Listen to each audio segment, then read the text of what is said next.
कोल्हापूर महानगरपालिकेच्या पाणीपुरवठा आणि मलनिस्सारण विभागाच्या कामकाजाचा महापालिका आयुक्त डॉक्टर राजेंद्र भारुड यांनी आढावा घेतला. स्थायी समिती सभागृहात झालेल्या बैठकीत आयुक्त डॉक्टर राजेंद्र भारुड यांनी शहरातील पाणीपुरवठा अधिक कार्यक्षम करण्यावर भर दिला. जुलै 2026च्या पहिल्या आठवड्यापर्यंत नागरिकांना नियमित आणि सुरळीत पाणीपुरवठा करता यावा यासाठी तातडीनं नियोजन करण्याच्या सूचना त्यांनी अधिकाऱ्यांना दिल्या. ताराराणी चौकातील पाण्याची टाकी पाडण्याबाबत प्रस्ताव सादर करण्याचे आदेश देण्यात आले.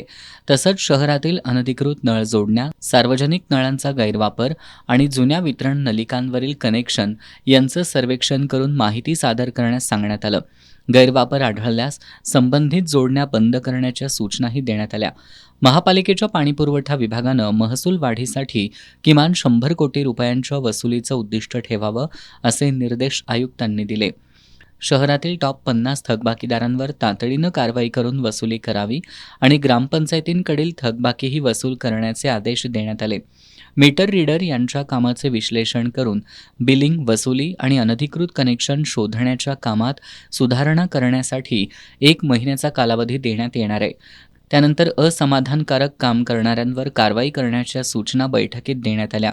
शहरातील सुरू असलेल्या बांधकामांना औद्योगिक दरानं पाणी बिल आकारलं जातं का याची तपासणी करण्याचे आदेश देण्यात आले आणि महानगरपालिकेच्या मालकीच्या इमारतींवरील नळ जोडण्यांना मीटर बसवण्याच्या सूचना देण्यात आल्या.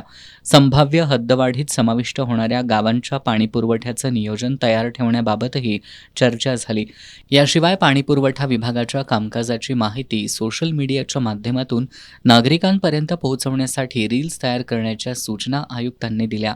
या बैठकीला अतिरिक्त आयुक्त शिल्पा दरेकर, जल अभियंता हर्षजित घाटगे यांच्यासह उपजल अभियंता, शाखा अभियंते आणि मीटर रीडर उपस्थित होते.